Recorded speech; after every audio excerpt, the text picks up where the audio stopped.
Good morning, or depending when you're watching this, good afternoon, good evening, or good night. My name's Ross, and as always told, out of Voice Radio, and we looked at Tornadus a little while ago. No, we didn't. We looked at Thunderous a little while ago. Now it's time to look at Tornadus. And Tornadus will always have a special place in my heart because it was absolutely instrumental to the CMT deck with which I grinded into the World Championships back in 2012. Although for me, it was Tornadus EX. I didn't even play any of the other one. No, not interested. Well, we got a new one. And it works with Thunderous, and it's kind of cool. Now, our translation does come from the lovely David Hockman here over at limitlesstcg.com/translations. And to start off with the basics here, it's got 120 HP, which puts it squarely into Zoroark range. The good news is you have got a resistance to fighting and stuff like Boswell's everywhere, plus Pikarom is weak to fighting, as is Zoroark, so it's really good to be resistant to fighting. Bad news is you're weak to lightning. Having said that, the biggest problem here would be Zapdos, and that doesn't even hit for weakness. Because you've got 120 HP, most stuff will just be KOing you. You do have a nice low attack cost, and you can take advantage of a skateboard, so that's really quite nice. But you are a colourless Pokemon, which means you're hitting nothing for weakness, and you get no extra tricks. Boo, hiss, etc. So what does it actually do? Well, the first attack, we don't need no translation. Sorry, David, we still love you.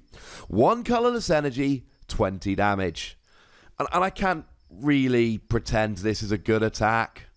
It's just not. It's so bleh. Now, generally speaking, when we've got this single energy 20 damage, I go, right, whack a choice band on that bad boy, hit for weakness, 100 damage, 2-hit KO. So we can look at something like a Xurkitree here, and it does 20 damage for a single energy, but it also does confusion, and with a choice band, you're 2-hit KOing a Ho-Oh, and you're like, yeah, go Xurkitree. But that's not the case here, ladies and gentlemen. It's just bad. Sorry about that. The good news is we do have a second attack, and the second attack is definitely not bad. The second attack for 3 colourless energy does 80 damage flat. That is rather uninspiring. You're not hitting for weakness. We don't love it. But if you've got Thunderous on your bench, then you do 20 damage to each of your opponent's benched Pokemon. Now, ladies and gentlemen, now we're rolling.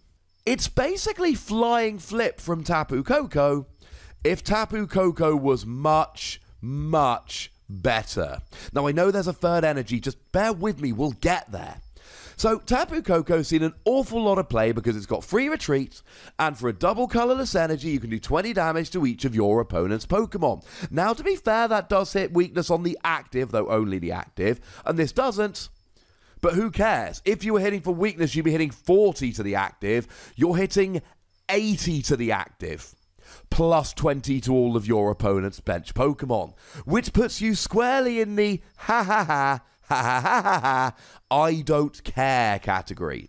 Now, you have got to have Thunderous on your bench. We did look at Thunderous earlier. I'll maybe mention that briefly again at the end. But long story short, Thunderous is good. We like Thunderous. And you don't need to play Lightning Energy for Thunderous. The good attack is just for a double colourless energy. So don't think you have to put this into a Lightning deck. You don't.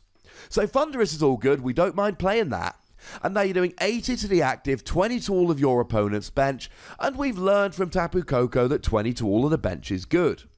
Now, I would be remiss at this stage if I didn't mention the upcoming Mew from Unbroken Bonds. Mew is bringing Bench Barrier back. It's not even Mr. Mime, but it is still bringing Bench Barrier back.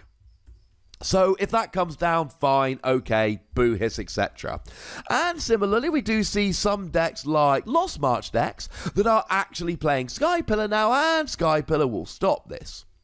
And similarly, we've got the odd Pokemon like Magikarp, which will be blocking this in and of itself. Fine. But outside of that, ladies and gentlemen, I'm cool with this. This is a really nice attack. Now, you're not hitting anything for weakness, and that does suck. I don't like that very much. But if you whack a choice band on it, you're doing 110 to the active, and that's a 2-hit KO on the vast majority of stuff. There are things like Guard of Wear, where you'll fall just a little bit short, but don't forget you've got Shrine of Punishment here, which will do an extra 10 damage. I should actually mention here, Sky Pillar shouldn't worry you too much, because Sky Pillar is your opponent's stadium that works on your turn, so replace it, or use a Field Blower, and then attack. You decide if Sky Pillar is out when you attack. So, yeah, this is pretty good. This is very much in your control. We like this, yay, etc. So, don't worry about that. Worry about the fact that you're pretty much 2-hit KOing anything, at least the vast majority of stuff, even something like a Pikachu and Zekrom.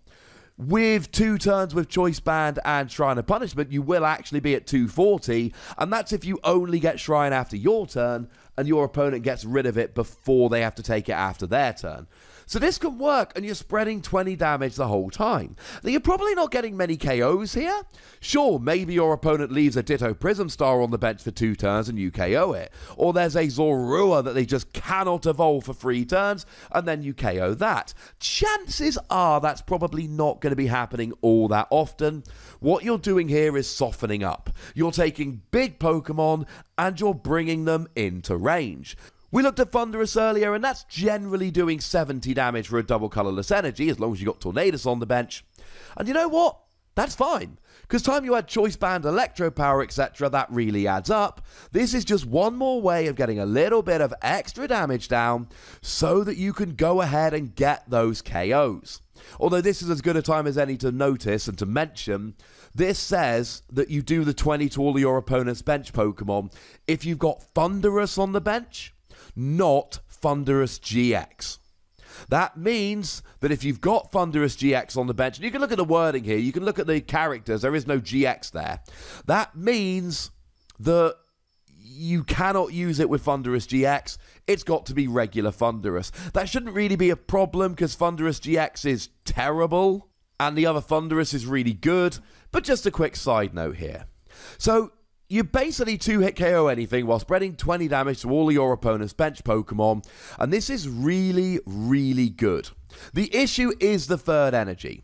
Now, the good news is, if you are playing it in a Lightning deck, Tapu Koko's like, yo, what up? Because you do attach a Lightning energy from your discard to each of 2 of your bench Pokemon, but they do not have to be Lightning Pokemon, they can be any Pokemon you like here. So that's kind of cool. But as I mentioned, Thundurus' attack, the good one, is for double colorless energy. Although it has an attack for lightning energy, you don't have to use it. You'll probably still want to play Electro Power, that's fine, but you don't have to play lightning energy. Which means, and I don't think you probably would, but you could play this in a Malamar deck with Psychic Energy. You could play it in a Fire deck with Welder that lets you attach 2 fire energy from your hand to one of your Pokemon and then draw 3 cards. You could play this in anything. And at this stage, we end up with a really good pair of Pokemon. When I looked at Thundurus earlier, spoiler alert, although that video will be linked in the description, I told you that generally speaking, if you're hitting against pre-evolutions or something that's weak, it is awesome. Although you can use shenanigans with Choice Band, Shrine of Punishment and Electro Power to get up to legitimate GX KOing territory. Generally you won't be, but you technically can. I said the second attack wasn't great. And then you've got Tornadus here, which is never one-hit KOing pretty much anything unless it is an evolving Pokemon. And for free energy, it's not worth it. But you're 2-hit KOing a bunch of stuff, most stuff, while doing 20 to each of your opponent's bench. And this is just 2 spots on your bench. And they both use a double colorless energy, though Tornadus will need a third energy. And we end up with a really handy pair of Pokemon with really good attacks. I don't think they're going to be a deck in and of themselves. I don't think you're going to be seeing people playing 4 Tornadus and 2 Thundurus, but I do think very strongly that you're going to see decks, especially Lightning decks, just tacking in 1 Thundurus, 1 Tornadus, and absolutely rolling. I should mention here that Counter Gain would also work really nicely with this if you're behind on prizes.